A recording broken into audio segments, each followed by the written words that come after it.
And then he said, I can't really do accents. Why did you go for the role? So that's just on Zach Galifianakis. You're not a good actor.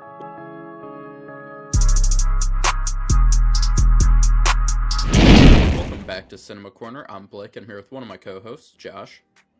And today we are reviewing Lilo and Stitch. And listen, there was one of us that was very, very excited to see this movie. Absolutely. And I think the person that was super excited, I think you should go first. Let's start with the positive vibes. Yeah, I mean, obviously, I feel like I've said this in past movies before, but this was arguably one of my most anticipated movies for this year when I learned about it. It's not even that I love the original Lilo and Stitch movie as much as I love the Lilo and Stitch TV series. Okay. I think actually when we did our like top 5 favorite TV series like a long time ago, I had that in there.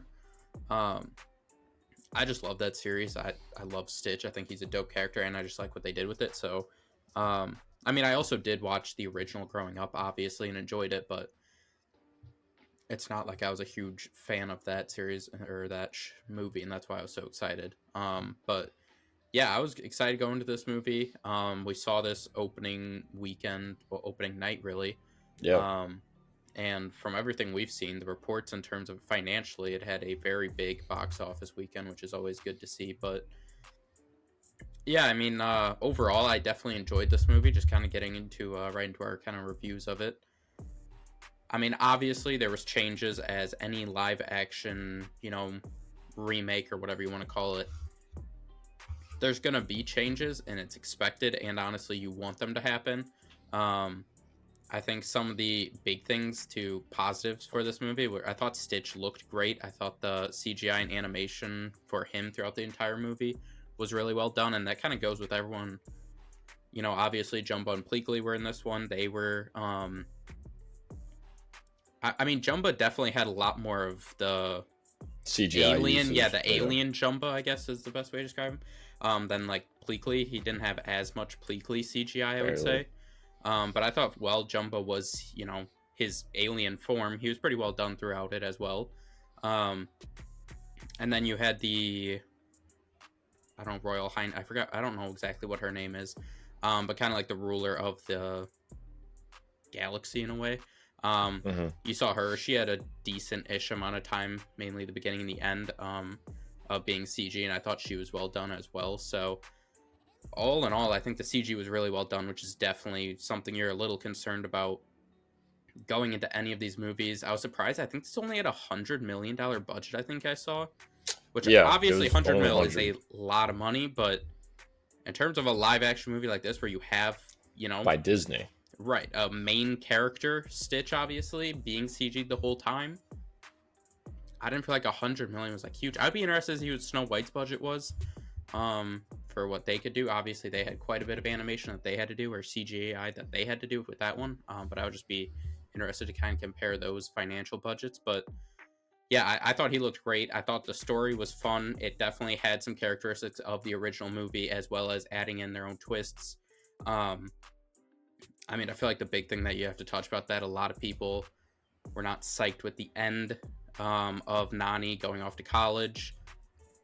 The whole like, Ohana means family, except I guess Ohana means leave your sister behind to the state and have your neighbor take over. Stick to the positives. We'll get into it. Stick to the positives. But all in all, I think I thought there was a good amount of heart that the original movie had changed a little bit.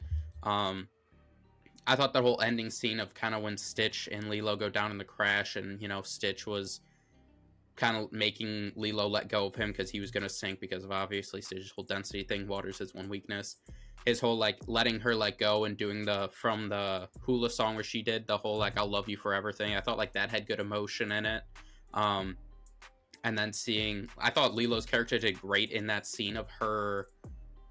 You kind of had a switch of in the original. The main scene was when Cobra Bubbles took Lilo. You kind of heard Nani yelling like that's my sister, like trying to keep her. In this, you kind of had where David was taking Lilo away, and she was the one kind of screaming, and crying and pleading like Nani, you have to save Stitch. I thought that she did it, the actress for Lilo did a great job of having like that heart of like her like ups, if you could tell like she felt very upset in the moment, and I thought that was really well done. Like that had a lot of heart to it. um so I think there was a lot of heart. I think it had some good comedy throughout it. Some of it hit, some of it didn't for me, but I mean at the end of the day, we're mid-20s people. We're not exactly the demographic this movie is aiming at. So that's kind of to be expected. But yeah, all in all, I think the CGI was really done. I thought the story did good of having some key elements from the original and adding in their own. And all in all, like I said, I think the acting was pretty well done for the most part, especially Lilo. Obviously, anytime you have a child actor, there's going to be a little bit of concern, I guess, from some people of will they be able to act and carry the movie. And I thought she did a good job of not weighing the movie down at all, and I thought she actually did a very good job at parts for sure. Yeah, I mean, I fully agree. And also to jump in, I did look up Snow White. It is double the budget. It is 209 mil was what Snow White was. Yeah, probably Gal Gadot probably took half of that. Anyways, I'll go into my positives too. I fully agree. The actress doing Lilo did a great job. And I think the main reason why it was good was because I think it's one of the few times that you can cast a kid and you can truly just say, just be a kid. Because that is all Lilo is. And I think it was fun. It was definitely plenty of wholesome moments through her, and also just funny moments of just laughing at just a kid just doing some crazy shit. As well as I liked the bond between Lilo and Nani. I thought they had kind of good chemistry on the camera. So yeah, I think those two were pretty strong together, and I think that was a big hit for the film. I think if any kid is watching this, I think they would have enjoyed that. I thought it was cool. Totally was great. And the biggest thing that I was worried is how Stitch would look, and looked pretty damn good for the entire film. Not a single scene, in my opinion, looked bad. I know there's one scene that like TikTok was complaining about. I guess that he had like shoes on and it would like got switched. Big fucking whoop. Jesus Christ. Like, it's a kid's movie. It's not that deep. And it's also, I know you said 100 mil is a lot. For me, I think it's a lower budget Disney movie. I do think it's kind of odd that they kind of lowballed the budget for this. I was fully expecting it to be double. And I was also expecting maybe even see a lot more CGI usage than we got. It was very limited. So I guess you kind of have your opinions on that. Depends. In some areas, I liked it because it lowered the risk of them messing this up and it being weird, and it risking bad CGI and taking you out of the movie. And other terms, it did kind of make me feel like it was like this was proposed to go into Disney Channel, and then it kind of got a big Disney Channel budget. Sometimes scenes felt like that. It did. And it just would feel weird. Because I know Disney movies, a lot of times, they're making them just for the kids, but, they feel different. They feel like everybody can enjoy it. Sometimes in this film, I felt like it was Disney Channel-esque vibes. Otherwise, I think just the main core cast of, like, the family and the neighbors, like, were good and were strong. Which I think now we can get into the negative. All right. Negative for me, really, I think I went into this film, I knowing that, hey, this film really wasn't for me. I did like Lilo and Stitch a bunch as a kid. I also watched the TV show and the movie, but I don't really remember it going into this. I only watched the movie once as a kid, only watched the show a bit as a kid as well. So I knew I'm not the target audience. So I was trying to be reserved going into that. And I think still kind of like, so I left after it being just calm and just letting it kind of sit and then think about it. And really, the more I kind of watch clips and the more I kind of think about it back, man, dude, I really did not like Jumbo in this at all. I think he just was really bad. I mean, the voice acting was bad. Even the kind of the casting for it to be Zach, whatever I say his name, last name, being him was kind of an odd choice. Also, he looked weird too for himself. It took, I think, everybody a bit to realize, oh, that's him.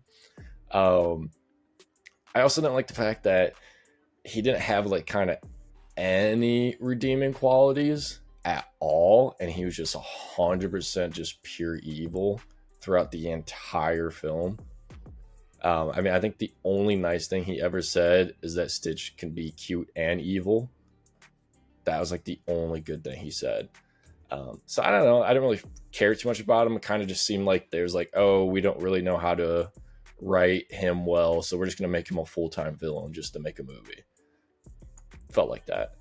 Bleakley, I thought was all right. Didn't think he was fantastic. Just thought he was okay. You know, I think as a kid, you probably thought he was pretty funny in his scenes.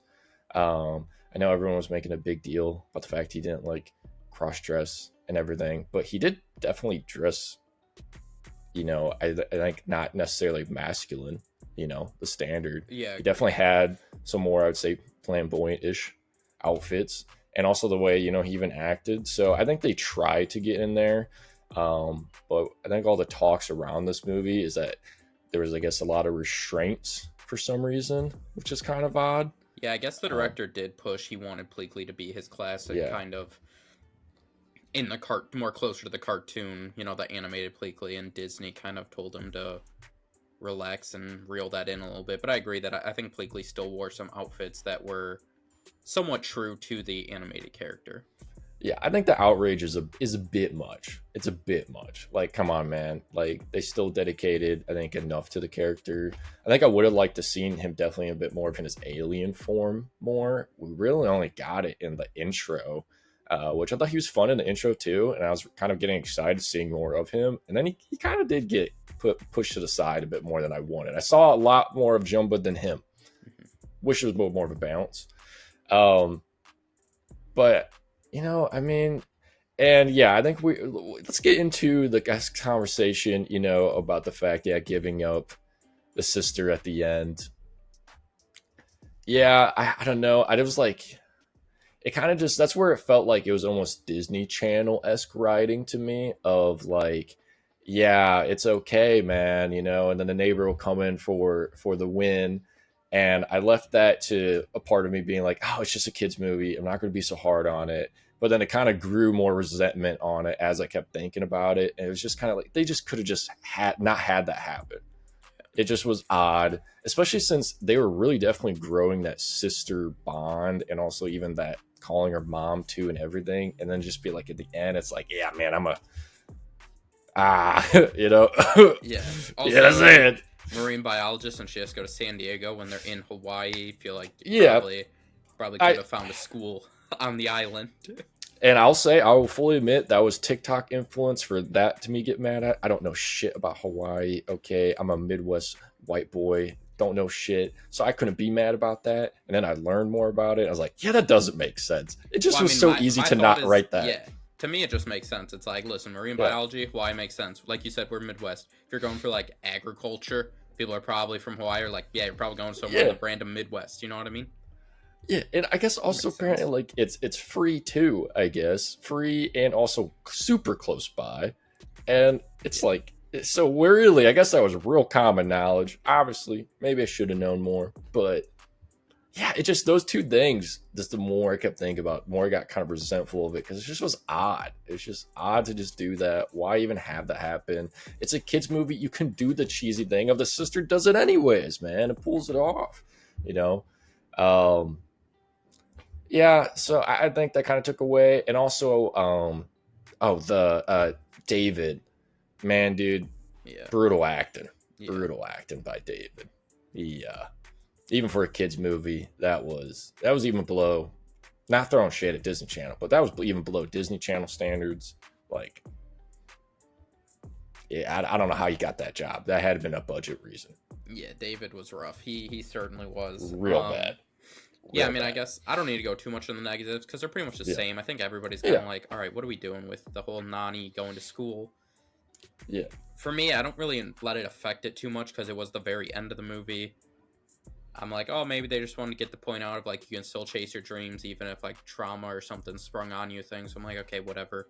It's the end of a kid's movie. Like, you know, is it annoying? Yes, but it's not a huge deal to me.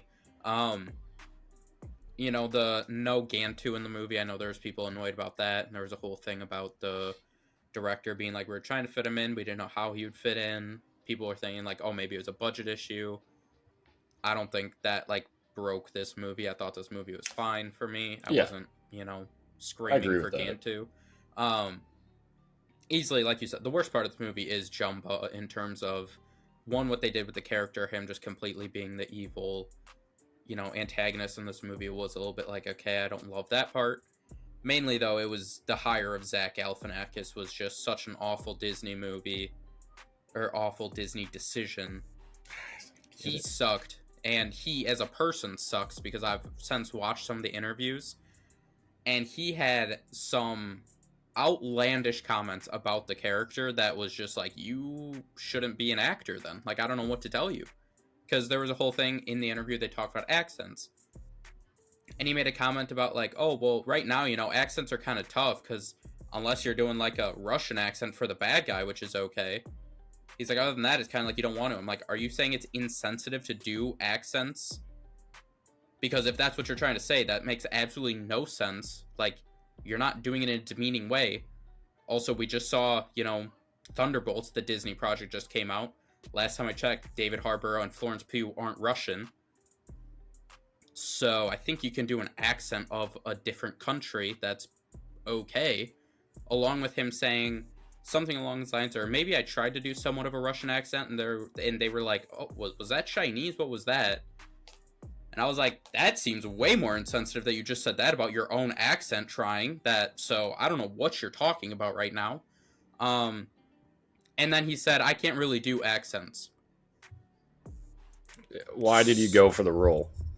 So that's just on Zach Galifianakis. You're not a good actor, first off. No one ever thought you were. You had your little run where you just did the same shitty role in everything of a bunch of movies that nobody gives two fucks about anymore, buddy. Like, there was no reason for him to be in this movie. He sucked. He was awful.